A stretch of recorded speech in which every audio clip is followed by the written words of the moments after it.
washing their faces arrive. You're doing good. Yeah. Okay, very good. Okay, you too. And attack.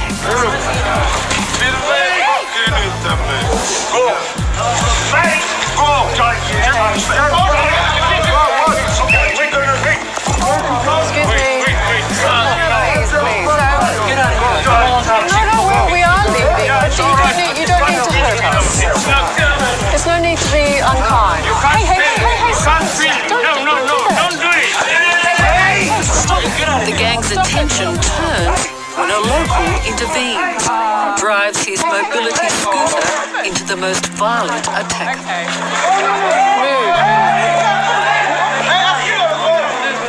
Well, we've been individually attacked. Some man has been punched, the producer's been punched, you've been run over, the cameraman. We've all been assaulted and insulted. It's best we leave. With this True News video update, I'm Kelly Sloan. Gangs of young male migrants overpowered women and children at a train station in Stockholm and then robbed and groped them. Some of the refugees, who may be as young as 9, roam the streets day and night, according to Daily Mail. They have been offered help from Swedish authorities, but have refused it, living in the streets instead. The influx in unaccompanied Moroccan minors has dramatically increased in the past few years. Officials are trying to send them back to their home country. Also in Sweden, a 22-year-old woman who was working at a refugee center was stabbed to death by a 15-year-old asylum seeker Monday night.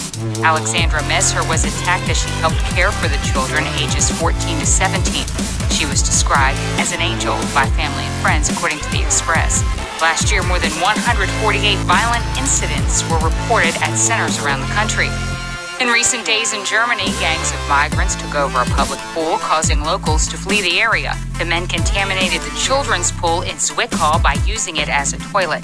They also engaged in sexual activities in the pool. In France, the port of Calais was closed Saturday when a group of about 50 migrants boarded a ferry as it was unloading. The BBC reported thousands of migrants are living near the port in a camp known as the Jungle. With this True News video update, I'm Kelly Sloan.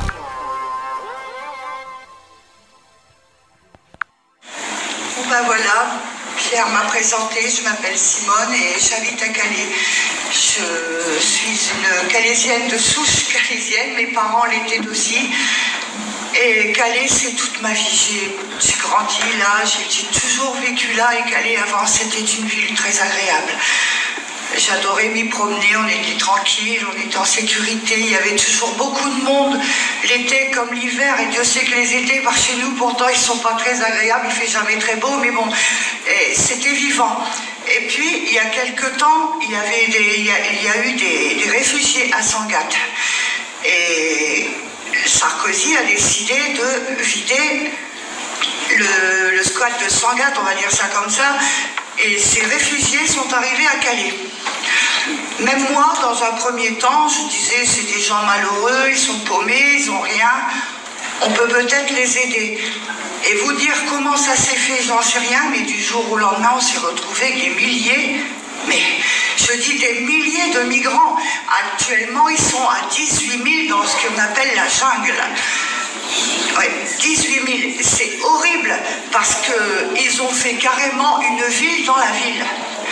Ils ont discothèques, commerce, école, coiffeurs, ils ont même... non, je ne me permettrai pas de vous le dire mais je pense que vous avez compris, pour les besoins des messieurs, bien sûr. Et ils ont fait des routes, ils ont donné des noms à ces rues, ils ont élu un maire. La police ne peut même pas entrer dans ce qu'ils appellent le quartier musulman, c'est interdit. Jusque-là, on aurait peut-être pu supporter, mais on ne peut pas supporter l'insupportable quand on voit qu'à longueur de temps, c'est tous les jours, toutes les nuits, ce sont des émeutes. Ils déboulent en centre-ville par à 2, 3, 4 000, partout. Ils frappent sur les voitures à coups de barre de fer. Ils agressent les gens, ils vont même agresser les enfants. Il y a des viols, il y a des vols. C'est inimaginable ce qu'on subit. Ils rentrent chez les particuliers. Les gens sont chez eux, sont à table, ils rentrent, ils veulent manger, ils se servent. tabassent parfois aussi les gens, ils volent ce qu'ils peuvent voler et après, ce qu'ils ne peuvent pas prendre, ils le saccagent.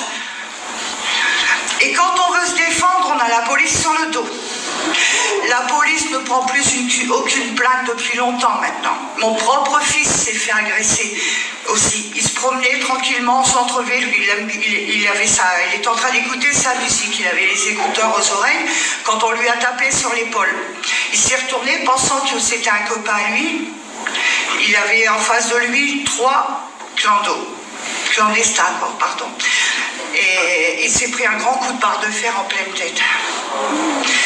Mon fils est quand même assez costaud, donc il a réussi tant bien que mal à accuser le tue, il s'est défendu, et bon, les 3 se sont pris une trempe, mais il a entendu sur le côté qu'il y avait du bruit, il y avait une 30aine de migrants qui venaient pour le massacrer. Et donc il est téméraire mais pas kamikaze, il s'est sauvé. Quand j'ai vu mon fils rentrer comme ça, franchement, je me suis dit, mais ils auraient pu me le tuer, quoi. Et il n'est pas le seul. Ils agressent les enfants quand ils reviennent de l'école, ou qu'ils partent à l'école, ou qu'ils vont au collège.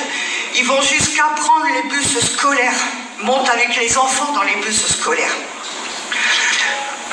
Là, il y a le 23 janvier, ils ont fait une grosse émeute à Calais.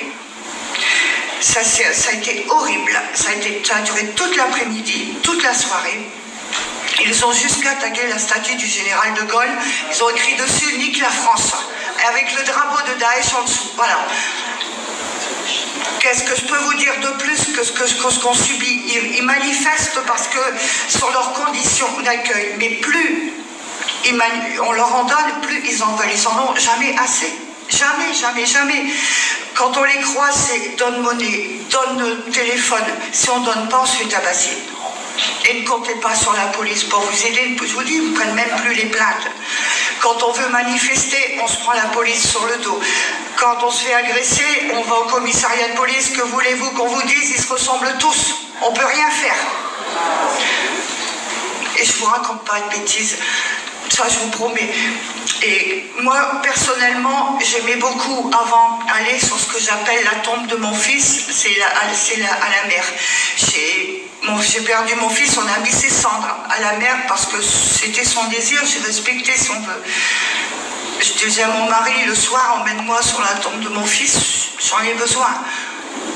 Je ne peux plus le faire maintenant, parce que rien que le fait de traverser le centre-ville à Calais, on se met en danger. Le soir comme ça, dès qu'il commence à faire noir, on se met en danger. Je ne peux plus aller là où j'aimais aller pour... Je ne peux plus. C'est pas possible. J'ai peur. J'ai peur. Et on est beaucoup comme ça à Calais. Et ce que je ne comprends pas non plus, ce sont les Calaisiens. Ce sont les Calaisiens. Encore hier, il y a eu une manifestation. On était peut-être une petite dizaine de Calaisiens. Et tous les autres, ils étaient où? Mais la peur n'évite pas le danger.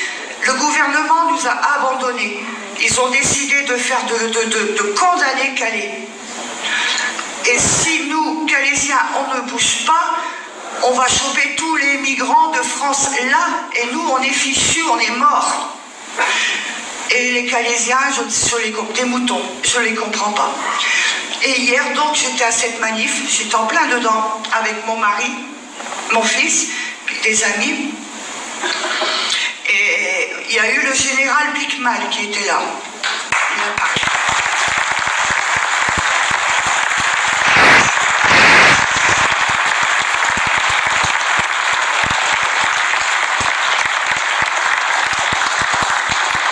Et ce que j'ai vu hier, je ne vous cache pas, je n'ai pas dormi de la nuit parce que je me suis sans arrêt repassé la scène.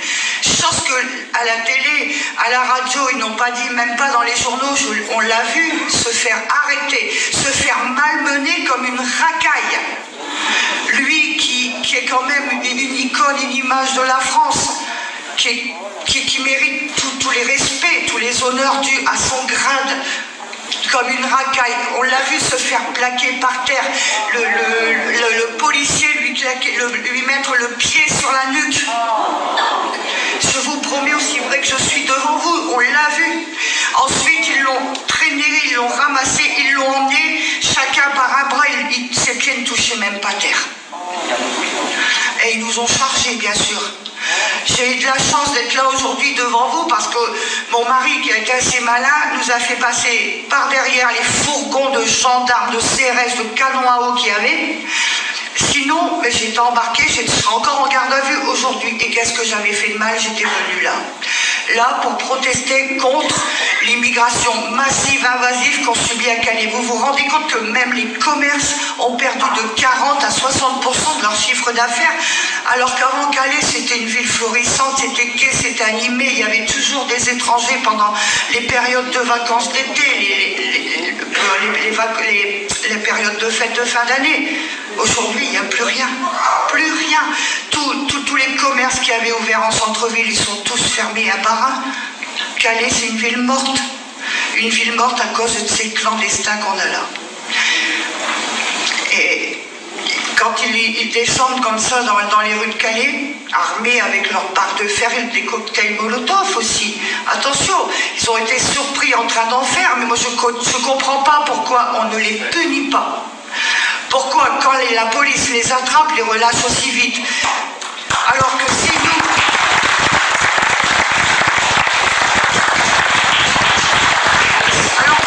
nous, en tant que Calaisiens, en tant que Français, on a le malheur de faire un pas de travers,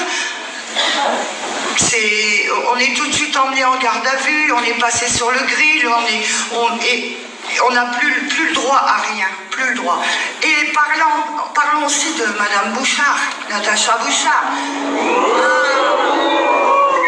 Je vais vous dire comment je l'appelle, moi, Madame Bouchard. Je l'appelle la limace. Oui, parce que plus le temps passe, depuis qu'elle est élue maire de Calais, plus elle engraisse. Et franchement, elle ne fait rien pour les habitants de Calais. Elle a eu des aides de je ne sais combien de millions d'euros. C'était pour aider les Calaisiens, pour aider à l'emploi. La première chose qu'elle a fait faire, ce sont les containers pour loger les migrants qu'elle a fait fabriquer en Bretagne et même pas à Calais.